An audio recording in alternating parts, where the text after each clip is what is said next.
Okay, awesome. I might get started now. Hi, everyone. I'm Kate from General Assembly. Welcome to today's event, Career Path Design, the Future of Work and How to Prepare. Thank you for everyone joining, and thank you for Hunt & Co for collaborating with us on this event this evening. Before we commence our event, General Assembly Australia would like to acknowledge the Aboriginal and Torres Strait Islander peoples as the first Australians and traditional custodians of the land, where we live, learn, work, and pay our respects to elders past, present, and emerging. Now quickly just to introduce General Assembly. General Assembly is a global tech education company helping people upskill in technology, business, data, and design. And our mission is to empower people to pursue the work that they love. You can visit us online at ga.co to check out all of our offerings, from classes and workshops to longer format courses and other free events like this, currently all running live and online. So before we begin, I just also wanted to go through some housekeeping info with you guys. To participate in the webinar today, I'd like to point you down to the menu bar at the bottom of your Zoom screen. You'll see two functions, the chat box and the Q&A. If you have any content related questions for the presenters, please ask those in the Q&A box, and they'll get to as many of those as they can at the end of the session. If you have any general comments or GA related inquiries, pop those in the chat box and I'll get to as many of those as I can at the end of the session. Also, please don't be afraid to show us what you're learning. We'd love to see it on Instagram, so don't forget to tag us on General Assembly Oz and Beth. Now, without further ado, I'll pass on to Carly and Beth to kick off. Thanks everyone and enjoy the session.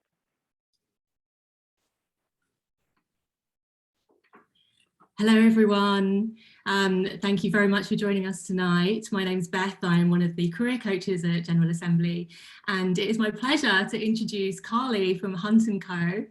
Hunt & Co are a boutique digital talent consultancy based in Brisbane and recruiting for tech talent nationwide.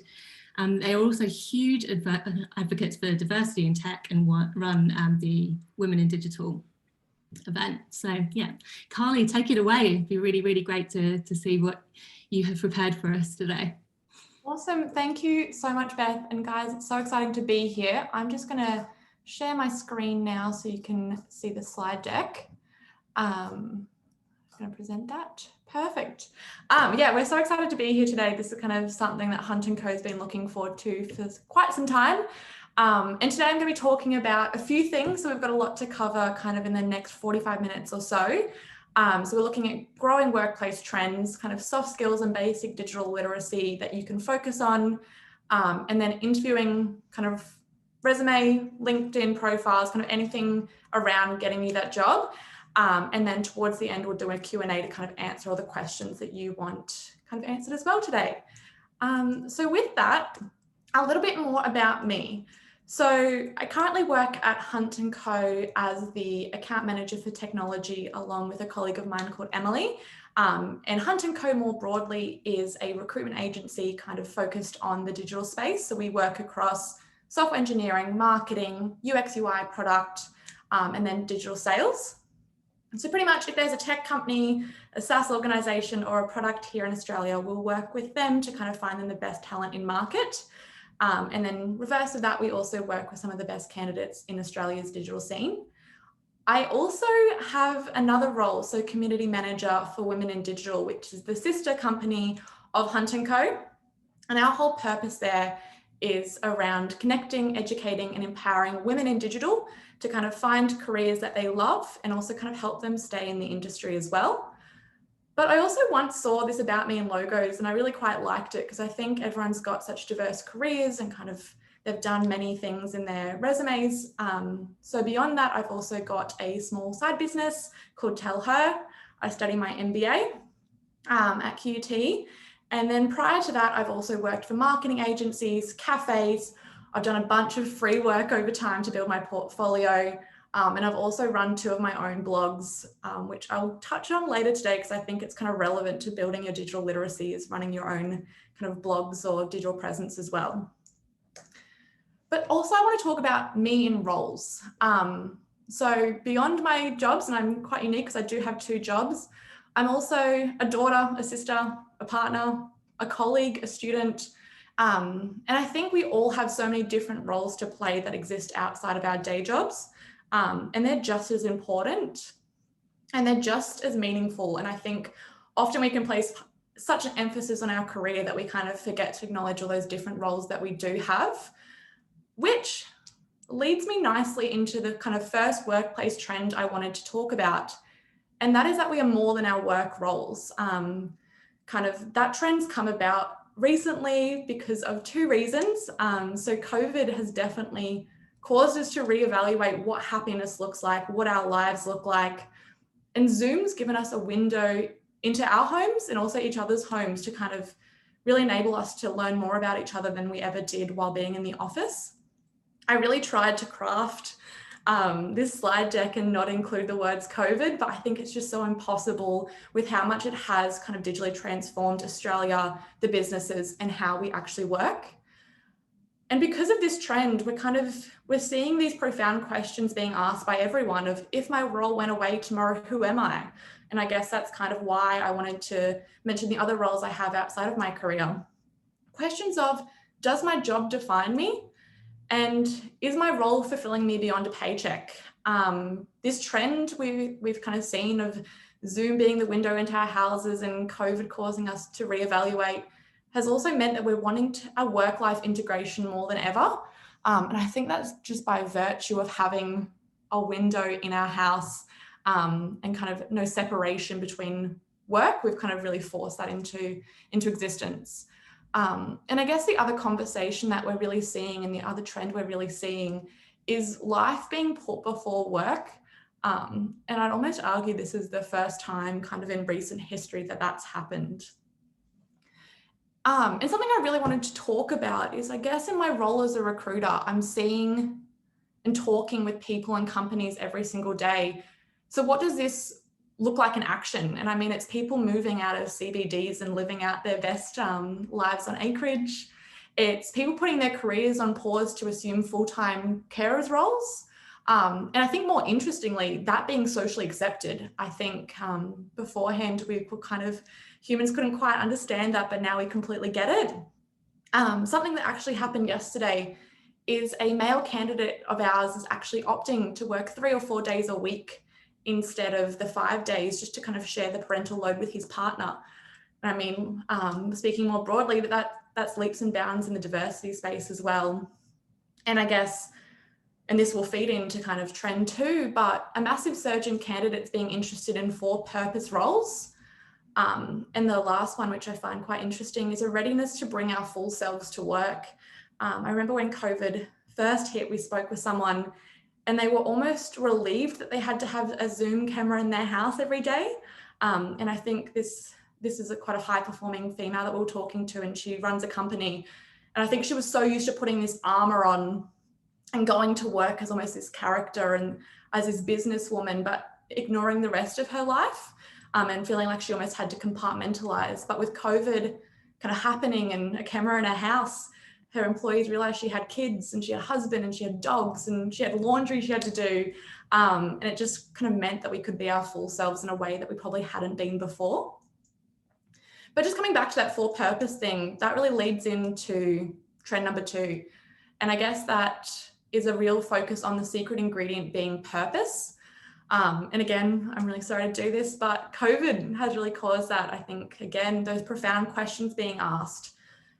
Historically, before COVID, I used to ask candidates, if you could work in any industry, what would it be? And it'd be travel, it'd be beauty, or it'd be working for a surf company, or whatever that looked like, when now medtech is the top answer, which always kind of makes me smile. And I think it's because people, they want to have an impact in their career, an impact in their job that kind of serves the community beyond what they were kind of looking for before. I think also with the trend being moving towards purpose more, and I guess that doesn't have to be a not-for-profit, that can be, again, working for a med tech company that is entirely for profit, but it brings impact through the product and through the user base it's serving.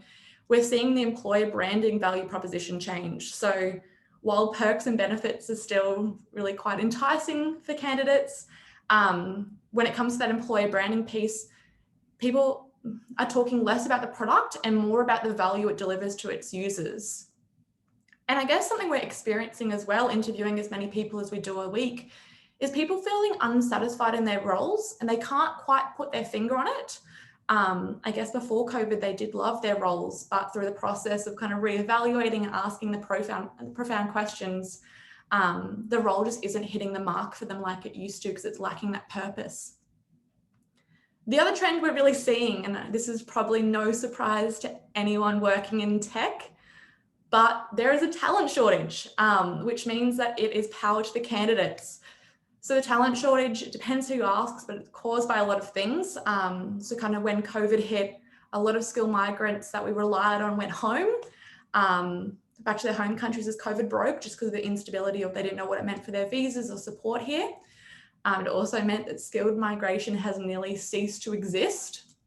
And I mean, the truth is the Australian tech market is still ripening maturity. We're quite heavy on the juniors, but we're really missing a lot of senior and mid and senior talent, which is why we have historically relied on skilled migration. But it also means it's a big opportunity for us. And I guess as a result of the talent shortage, and I guess through the process of it kind of being power to the candidates, we've seen a 30% increase in salaries over the next 12 months for technical roles. And I don't know if my boss is watching this, but if I could go back in time, I'd be a software engineer because they're getting paid quite well by now. I don't know about you, but if I had a 30% increase to my salary over the last 12 months, I'd be quite happy.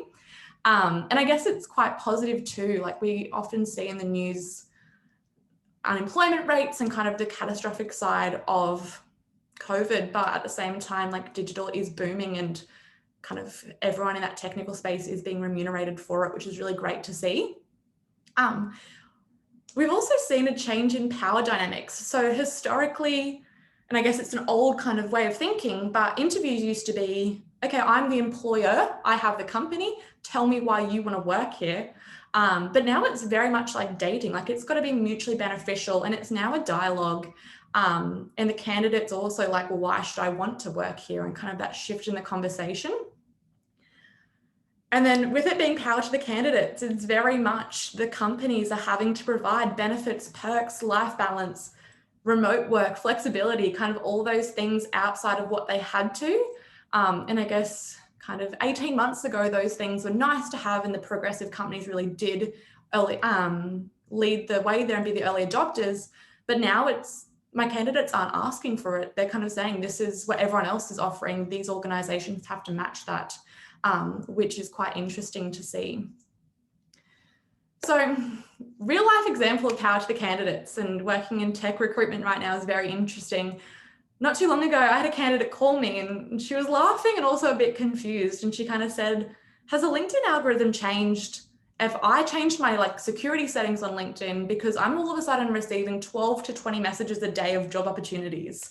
And that is a lot of job opportunities and it's a lot of messages to be fielding in a day. But I think it just speaks to how hungry all these organizations are for strong mid to senior technical talent.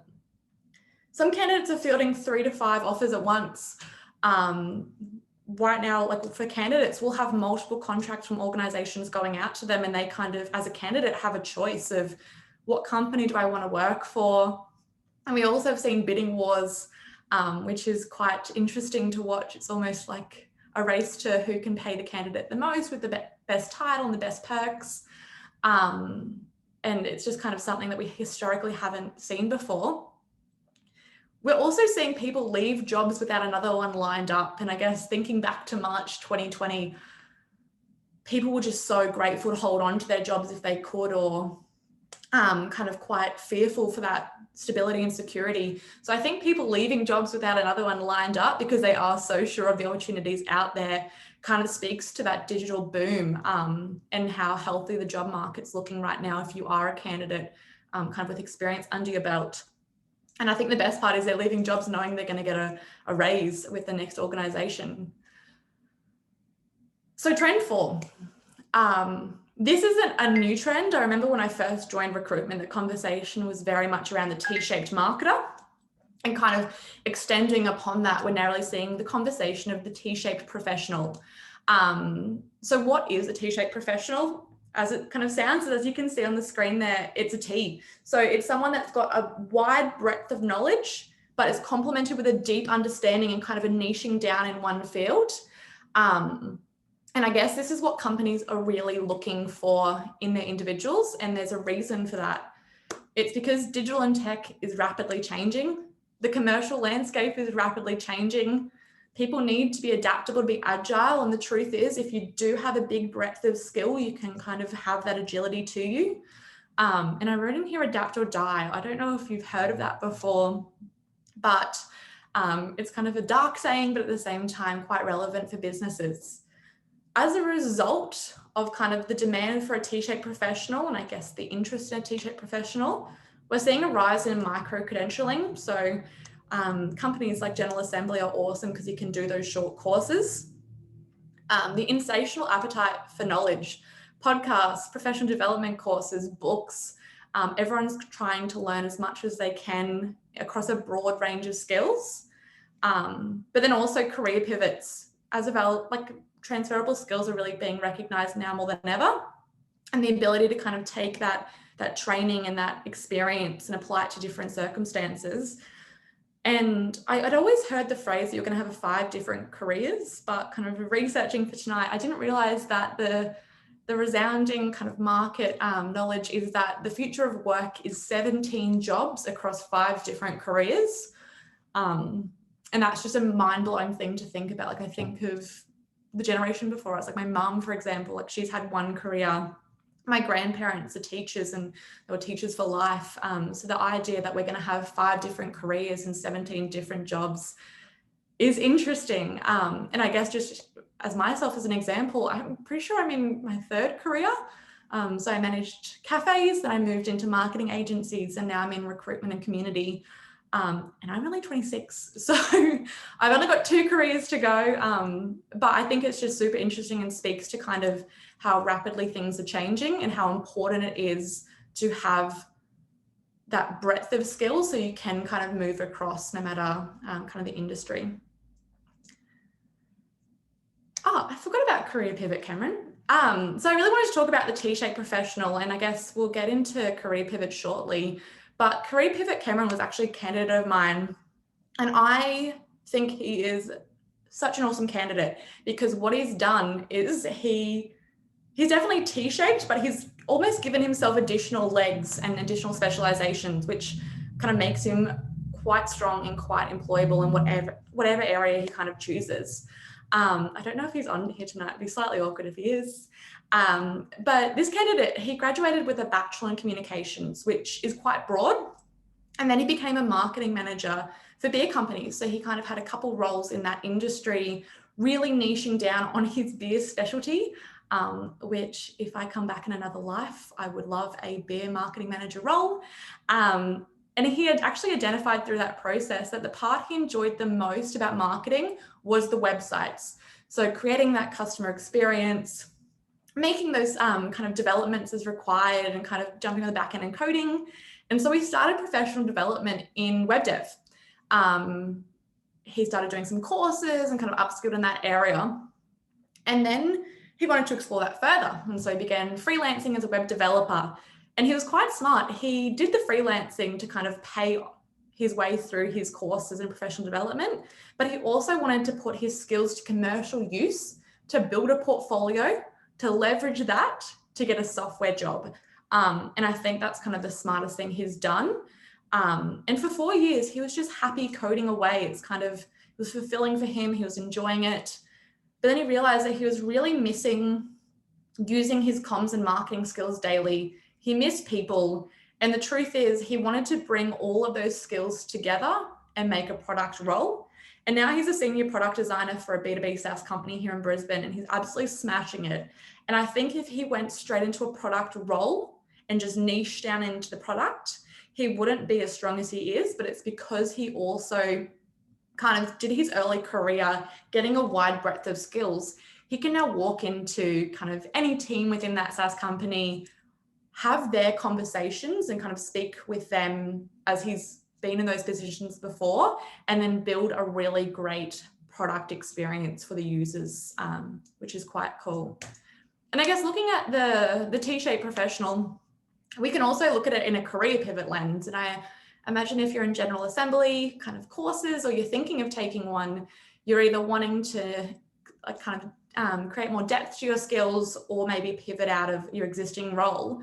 And it's entirely possible. Like, some of our candidates are very interesting kind of backgrounds, and we really enjoy working with them to kind of help them figure out what that pivot looks like, what those transferable skills are, and I guess how to take those to market. So there's a candidate here in Brisbane. He's a software engineer as well.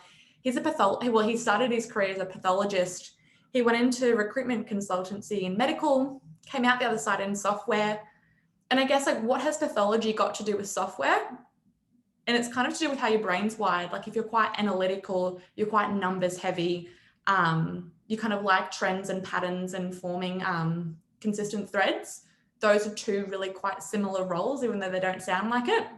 And then that recruitment consultancy was almost a bridge. I also have a sneaky suspicion that he'll end up working for a medtech product. I don't know if he's ready yet, but that's a really awesome way to combine that pathology experience with that software experience and serve a customer base, which he already knows. Another candidate of ours that we've worked with before was an English teacher in Japan, school teacher back in Australia, and now a software developer and industry mentor. And again, what's transferable about any of those skills? And a lot. So a lot of software engineers are actually bilingual or multilingual. And that's again coming up to kind of pattern identification and that sort of thing. So when you kind of have a strong generalist based, a lot of those skills are transferable, and a lot of, I guess, of those behavior patterns and brain patterns can kind of be replicated in new environments. And then, yeah, I guess touching back to me, like, even I have kind of had career pivots, and that's because I have generalist skills in business, which means I can kind of move across and niche down into different fields, but that generalist skills remains the same. Which leads to soft skills and basic digital literacy. We're looking for things that are always valuable and always transferable. So I would say start with building your toolkit. And it felt slightly weird to Google old tools working for a digital company, but the truth is, I've used a hammer, my mum's used a hammer, my grandparents, like all these generations back have. And the truth is, it's because they work. So if you can kind of build your toolkit with things that work over the test of time, you're going to strengthen your career. And I guess the things that will never go out of fashion is commercial acumen. So understanding how businesses work as an ecosystem or an engine room is super important. Strategic communications, knowing how to kind of craft a message, whether that's to your boss or your direct report or to market. Like, it doesn't, I think people think strategic communications means you need to be in a marketing role. But I think to an extent, everyone has to know how to communicate and communicate in a way to influence results. And we'll get to it shortly, but job hunting, that is largely a communications-based activity that everyone has to do because you have to job hunt at a certain point. So knowing how to kind of really craft a message to get the result you're looking for. Emotional intelligence, that again will never go out of fashion. It's a hammer. You definitely want to use that over the life of your career. And I guess you can definitely use that in your personal life as well as your professional. So it's definitely worth the investment. And a growth mindset paired with the curiosity of a 3-year-old. I think that kind of explains itself, but kind of always looking for what's next, always asking why, always looking up, and also not being afraid to kind of pull things apart to understand how they work a bit better. I think if you kind of really focus on those 4 areas, you'll be really sharp and kind of be able to then align yourself to a business or to a client, or kind of even best serve yourself in the future in your career. Which leads to building your digital literacy. I quite struggle with this one. We kind of fleshed out what would this presentation look like. This is something we wanted to talk about, but I think it's quite hard to know where to start with building a digital literacy. And I would say just exposure. The more you can kind of surround yourself with something, the more comfortable and used to it you get. And then the more you kind of have the confidence to try new things within it. Also short courses. So dip your toes in. I don't know if you've heard of General Assembly. You probably should have if you're on here tonight. But short courses are a great place to start. And also get comfortable with Microsoft or Google /G Suite. And if you're not sure where to start, think about the organization that you want to work for. So a lot of your enterprise, large businesses are quite reliant or use Microsoft versus your startups and your scale-ups are generally more G Suite and Google. That's a really quick way to rapidly profile. So that might not always be the case, but speaking quite generally, that's a good way to break it down. So if you're not sure where to start, think about the company you want to work for, see what they're using, and then upskill there. And then also start a small business or side hustle. I've had 3, maybe 4 side hustles / small businesses. And this is the best way I have found to firstly build a portfolio, but also secondly, like figure out how things work in like a safe environment. Like I can't really come into work and break the website. I don't think the team would be too happy with me if I did that. But what I can do is break my own website just to figure out how it works, what should I try next time, and that sort of thing. So I think it's a really safe environment. And it's the exposure to so many things. Like I learned about invoicing and bookkeeping and profit and loss and building websites and graphic design. And I guess all these skills that when you're doing a small business or a side hustle, you have to do it all. Like you can't hire anyone because you'll send yourself broke. But it's a really good testing ground. And then I can bring those skills to work. And it means that I'm comfortable with a bunch of software that I probably wouldn't have exposure to on a daily basis in my paid work. All right, I feel like I have just dumped a lot and I'm trying to smash through this all without kind of talking too fast. But this is your midway reminder. We're about to jump now into kind of resumes and LinkedIn profiles and that sort of thing. But if you have had any questions about kind of workplace trends, digital literacy or soft skills, definitely pop them in the Q&A below, and Beth and I will get to them at the end together. But with that, deep breath. And now we're going into my favorite topic, which is interviewing, resumes, and LinkedIn profile tips. So the easiest way to break it down is there's the activities to get you an interview and then the interview. I would argue that activities to get the interview is the most important part. And the reason for that is it's all in the preparation. Coming back to my long speech about strategic comms, but you've got to find a way to stand out from the crowd, inject some personality, learn how to message and kind of demonstrate your value. And I guess each of the things that I'm going to show you are 1%ers, but if you do a few of them and you do them consistently, I don't want to blow our horn here at Hunt & Co, but I'm pretty sure you're going to see some results. And I guess it's the easiest way to stand out from the crowd. And if I do have career pivoting friends on here today, which I imagine I do, take the pressure off yourself. Like I think we can all really put the pressure on, but this role is going to be your first. It's going to be a door opener to get you some commercial experience and some runs on the board, but you won't be locked in this role forever. Remember the 17 jobs, 5 careers. So I think just take that pressure off yourself. So tip 1. Set clear goalposts and define what you're kicking towards, and then just kick. And you know what? Sometimes you're not going to get it quite right. You're going to accidentally axe the goalkeeper. But I think just having the confidence to do that. Which on that note, my biggest tip, and I was talking about this today, is stop chasing role titles. And this is something I've had to tell myself too, but start chasing your dream day to day. So for me, kind of something that I've been doing as part of the MBA is mapping out, okay, in 3 years, what I want my day to look like, in 5 years, in 10 years, in 15.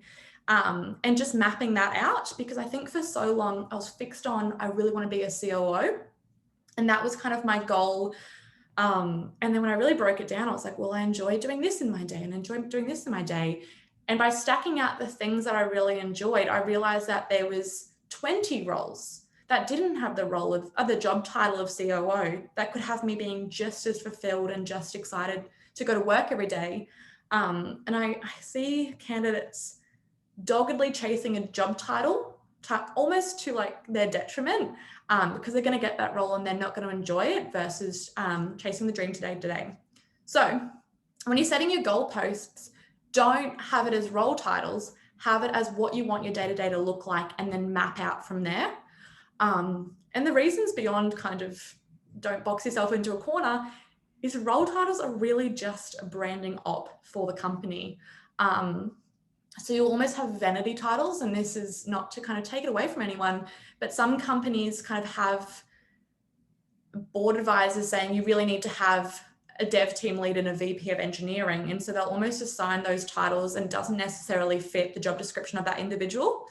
It's also a branding op. So we've got some really cool role titles floating around in market now, like Vibe Manager.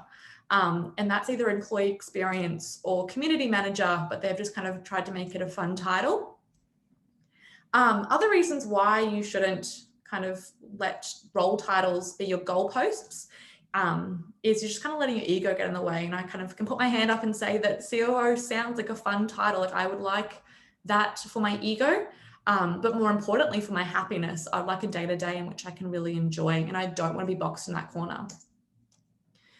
Tip 2, housekeeping. Before you start looking for a job, and I cannot emphasize this enough, get your LinkedIn and resume in order.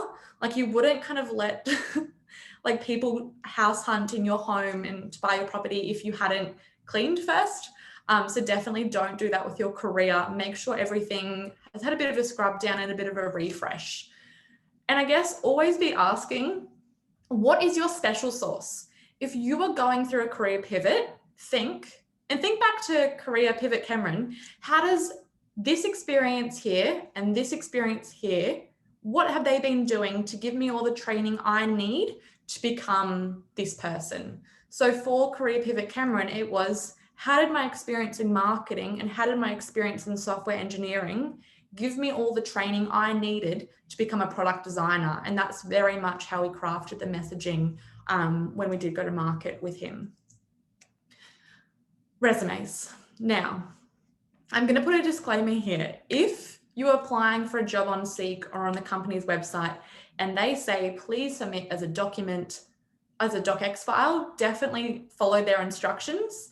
But also, as a recruiter, I see hundreds of resumes in a week, and I can't tell you how many times I have seen a template from Microsoft Word docs. It's just black and white.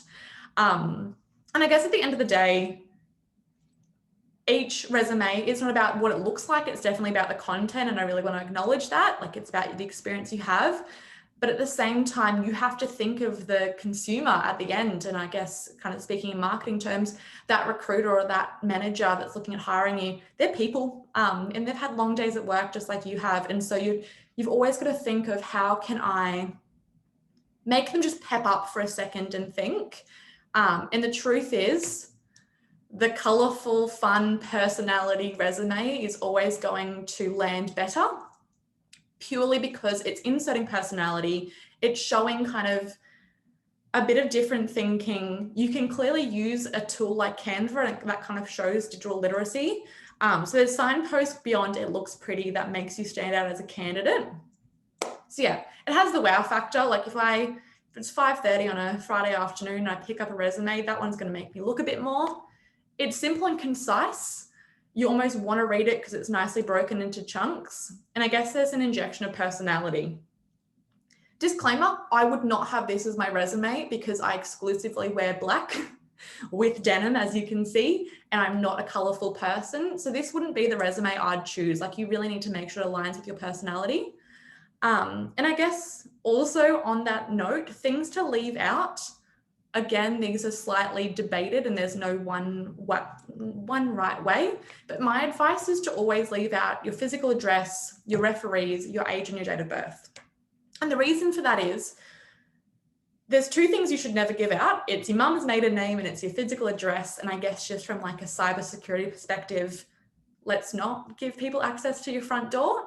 For your references or referees, the reason why I would say pull them out is because you don't want the company calling them without you knowing. You want to kind of have control of that process. And it's a bit cheeky, but if a company is interested in you enough to do the reference checks, you want to have control of that process because then you know there's buy-in from them. I guess it gives you a bit of power in that job hunting process. And then also with your age of date of birth, similar to your physical address, that should really bear no weight on whether you're interviewed at that company. And it's quite private information that for cybersecurity reasons, I just wouldn't be handing out my date of birth. Things to definitely add: your graduation date. So even if you haven't graduated yet, just write expected graduation date, blah. It just kind of context sets for that person and lets them know. If you are going through a career pivot, split your work history to the industry. So if you're kind of looking at UX design, split it there, and then work history other.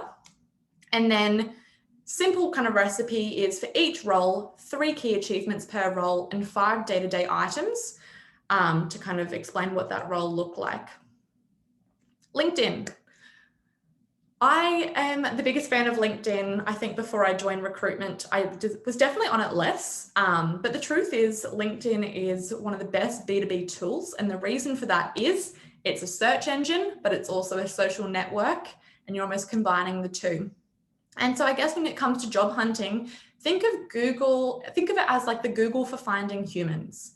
The other thing about LinkedIn, and why you should definitely kind of do a bit of housekeeping before you start looking for a job, is that's the first place people are going to go to check up on you. And so it's someone's first impression of you, and it's your digital resume that anyone can access anywhere, anytime without your control. So you want it to be kind of up to date and an accurate representation of who you are. Things you want to add: personality. I'm a big believer in the only difference between you and the next candidate is you.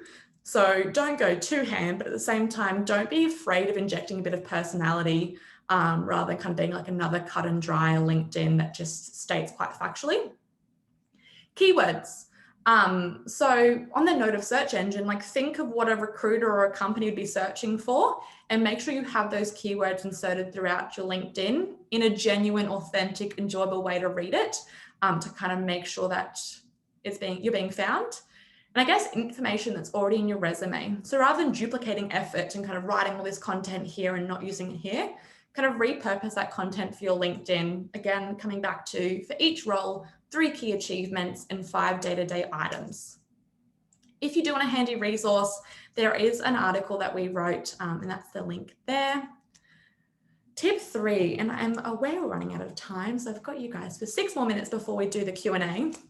But establish healthy job hunting habits. And this is potentially the most ironic thing coming from me, because I am not healthy, I am not running, but at the same time, I believe in healthy job hunting habits.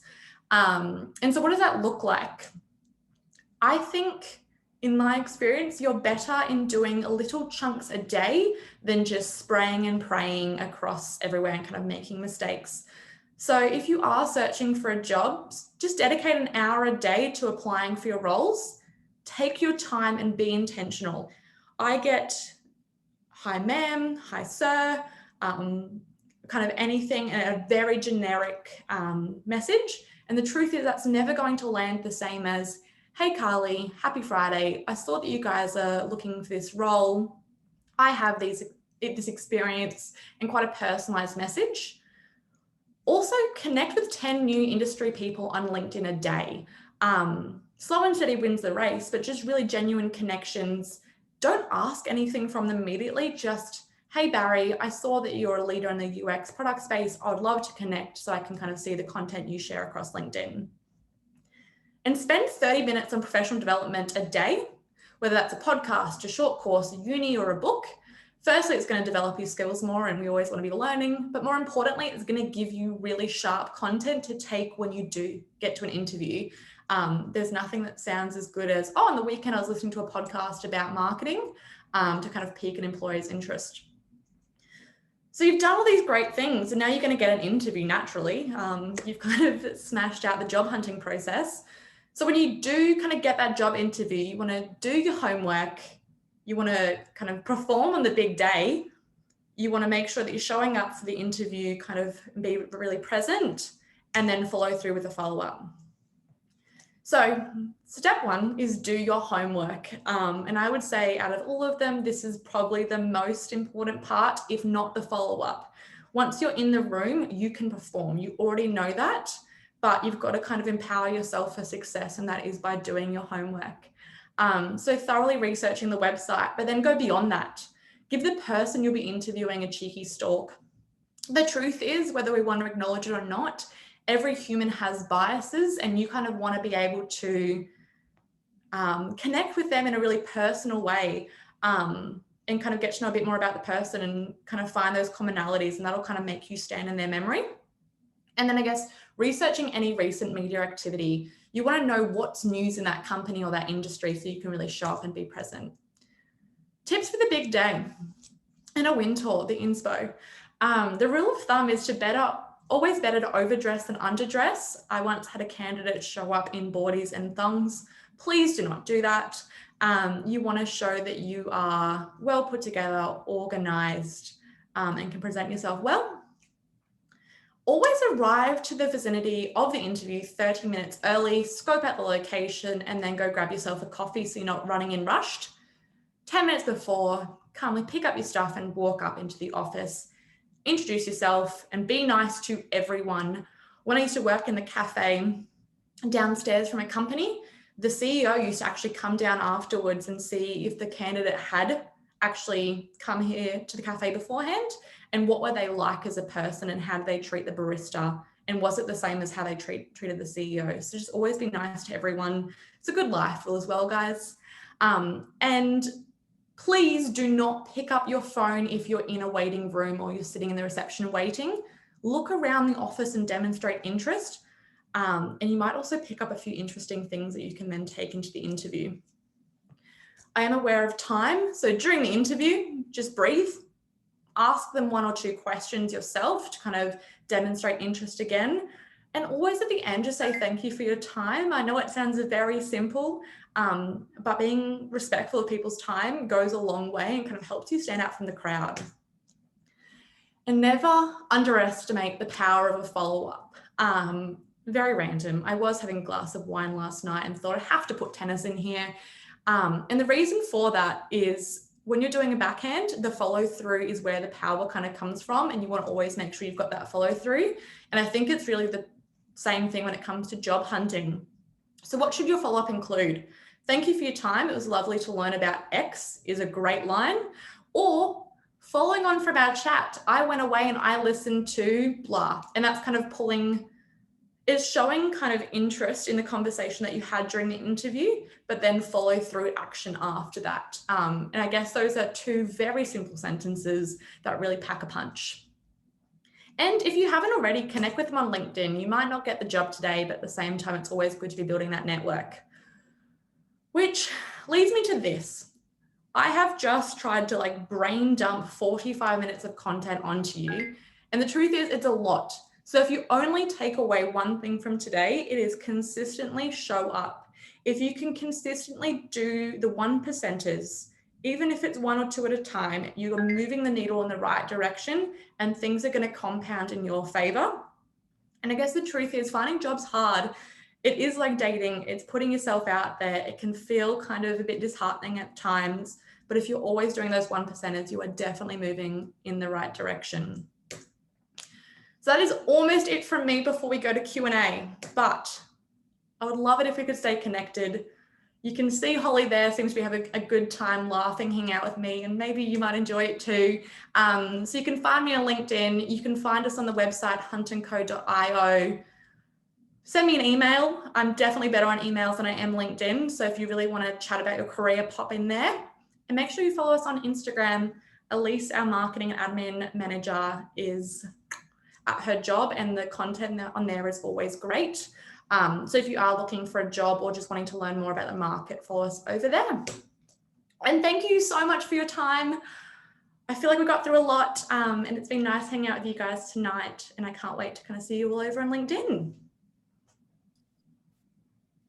Wonderful. Thank you so much, Carly. There is so much in there about the trends that we're seeing in the industry. It's so encouraging to see that there's such an uptick in digital and tech, despite the times that we've been going through, that the market is really, really strong. All of your insights about where the future of work is going, and it's a more flexible and more purposeful place that we can inhabit. and really great practical advice as well on being able to get out there and make a career pivot into the market. I just wanted to ask you a couple of questions from the Q&A, and we can have a little bit of a discussion around that. The first one I'd like to pull out is, how in demand is a degree still in moving into tech? You know, how valued to say a full-time course with GA to move into tech as opposed to an IT or computer science degree? Yeah, absolutely. I think it's a great question, and I think it's kind of one that as an industry we're still figuring out. I guess the hardest thing about digital is there is no one size that kind of, or one rule that fits the entire industry. What we're probably seeing is having a bachelor in some form. For some people it is pathology, like I spoke about earlier, or communications, which is totally unrelated to what they're doing now, but then micro-credentialing or doing those full-time courses to kind of pivot. I know we mentioned kind of UK has a kind of different attitude towards undergrad degrees, and the fact that it's good to kind of learn the theory of thinking and how to like show discipline to complete something. But then you go and you kind of do those micro-credentialing and upskilling in short courses after that. I don't know if that helps answer the question. Yeah, that really does. We've got another related question, which is, what if you did your degree in the 80s? In the 80s, yeah, beautiful. I think that's why organizations like GA exist or General Assembly exist, is so you can kind of, you've got really good foundational lessons and kind of going back to the hammer, those things never change. It's now just kind of upskilling and adding to that. So we see people kind of either pivoting into digital or kind of growing as digital does. I work with some candidates that were kind of there for the birth of a computer, and they're still in digital now. So I think it's, your degree is never too old or outdated just because you did it in the 80s. Like, it's still very much relevant and you can bring things through with that. Excellent, that's a great answer. And then continual learning and being able to make sure that you're upskilling all the time in an industry that's constantly changing. Yeah. Whenever it is that you first started your education, it is really the way to go here. Absolutely. Yeah. I finished my undergrad in probably 2016 and it's outdated. Like, there's so many things that change in new softwares that no matter when you did your undergrad, still always be upskilling. Yeah, absolutely. And another question, you said that there are a fair few mid to senior roles in Australia, which was super interesting. But what's the present landscape looking like for junior roles? What are the main ways that junior roles are filled in Australia? Yeah, so the main ways junior roles are typically filled are through programs with universities or training institutes. So that's definitely an avenue. Seek LinkedIn, but definitely network as well.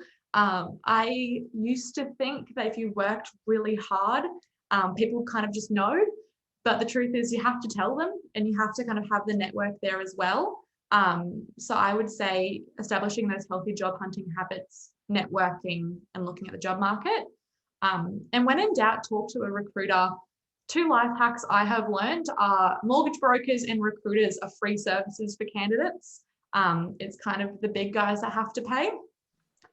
So if you're ever in doubt, chat to a recruiter. Most recruiters will definitely make the time for young talent coming through. Excellent. Thank you so much for that. Definitely do connect with Carly after this for any tips and advice on breaking into tech.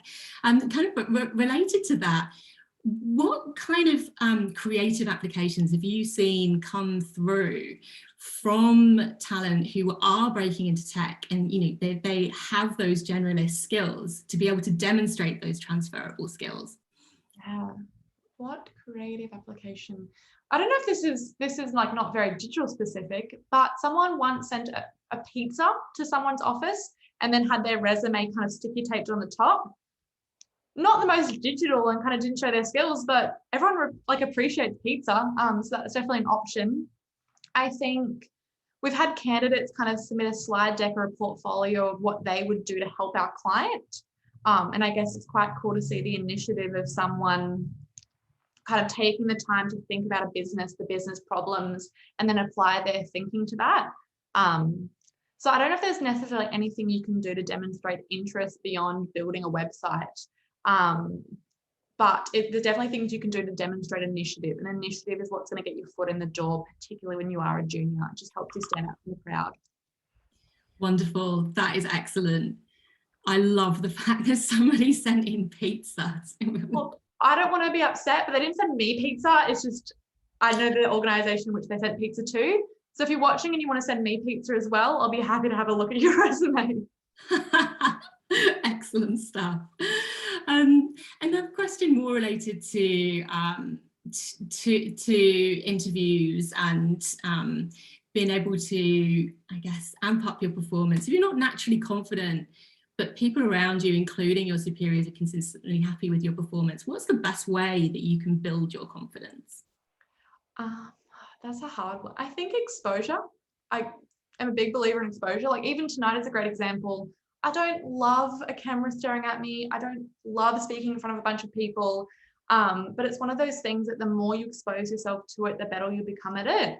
And the truth is, if you've been out of the job market for a while, the first couple of interviews, you might not do that well at. It's the same as if you've been married for 30 years and then you have to hit the dating scene, you're going to be a little rusty.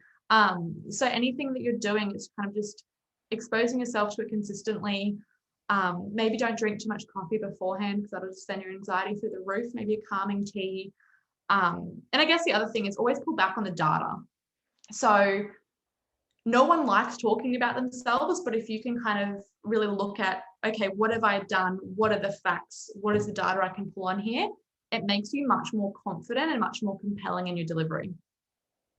Excellent. It's really, really great tips. Having the data to back up everything that you do is super important. And then the stats speak for themselves. Yeah.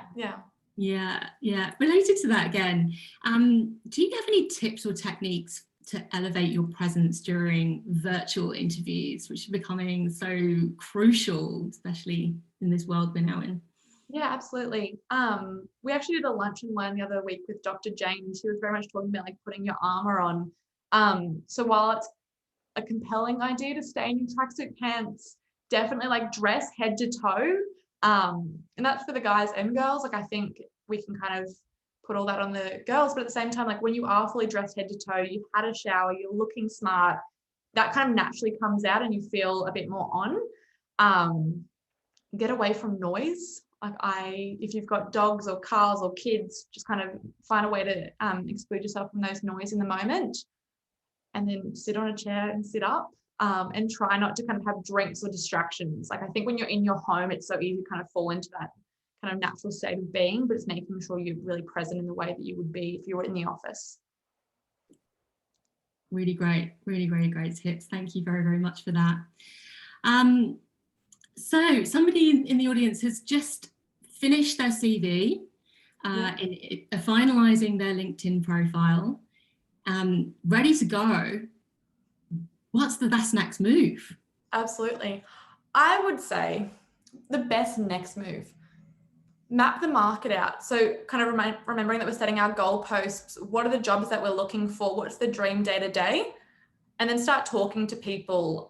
So reaching out to your network, doing a post if you can. Like obviously if your employer doesn't know you're looking yet, don't post. But if you're doing a career pivot and everyone's kind of across that, post and say, hey guys, I'm thinking of coming back onto the market soon. Do you know any roles? Where should I look? I guess referrals are the best way to secure a role. LinkedIn, Seek, your job boards are always a good way to go. And then just again, coming back to those healthy job habits of doing it an hour a day, setting those really healthy habits. The worst thing you can kind of do is say, I need a job, and then just spam everyone with this one kind of cover letter. So yeah, wherever possible, being really smart, methodical, planning it out, and then executing. Absolutely. Personalization is extremely important. Like, for example, sending in pizza. Yes, absolutely. Actually, there was something that a candidate once did when I was at the marketing agency before here, and they built their resume to look exactly like our website. So when we opened this resume, we're like, oh, that's our website. And the truth is they were quite junior. They didn't have the strongest resume, but we still brought them in for an interview and met with them because of the time they'd invested to get to know us, and that initiative really helped them get in the door. That's really, really fantastic. I think we've got time for maybe 1 to 2 more. Rolling on from that, statistics indicate that recruiters scan resumes for less than 10 seconds. By the same token, how much time do recruiters devote to reviewing LinkedIn profiles for candidates or websites if you have made those? Yeah, absolutely. I think it's a great question. And I think it's so hard too, because how can you profile someone in 10 seconds to figure out whether they'll be suitable or not? But the truth is, recruiters, just like every other role, you're super busy, you're under the pump, and you're kind of having to find ways to make rapid decisions. So I wouldn't say 10 seconds is accurate, or at least not for us as a boutique agency. I'm not sure what it'd be like to work for those big recruitment firms. But at the same time, we're not looking through your career. We don't have you on the phone for 10 minutes. So we are having to make quick decisions of suitability based on what you're providing us in that moment. So if you're providing us with a resume, almost forward gear that information. So I don't know if this is kind of the communications background, but put your most important information first. We need to see that quick. And then kind of on page 2 or 3, you can bury the less significant details or the less kind of impactful ones. But anything you can do to make people go, oh, and keep reading is really what you want to be doing. Because whether it's an external recruiter or a talent acquisition person at an internal organization, like anyone, we are making decisions fast. And I guess you want to be putting your best foot forward in those moments. Wonderful. Thank you so much, Carly.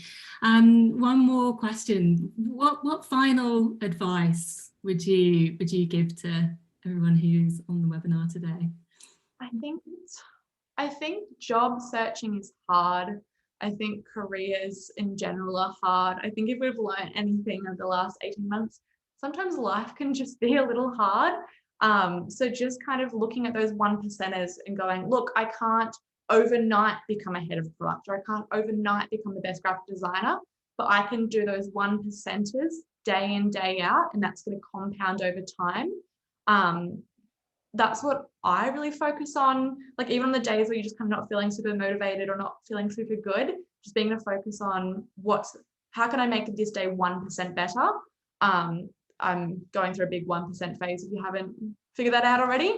But that'd be my advice. And that's kind of relevant whether you're looking for a job or you're just looking to upskill, or just on here tonight because you're supporting General Assembly or me. Wonderful. Thank you so much. You've definitely made my day much more than 1% better. So thank you very much, Carly. Thank you so much. And thank you to both yourself, Beth, Cleo, Kate, and General Assembly for having us on tonight. It's been so much fun. Excellent stuff.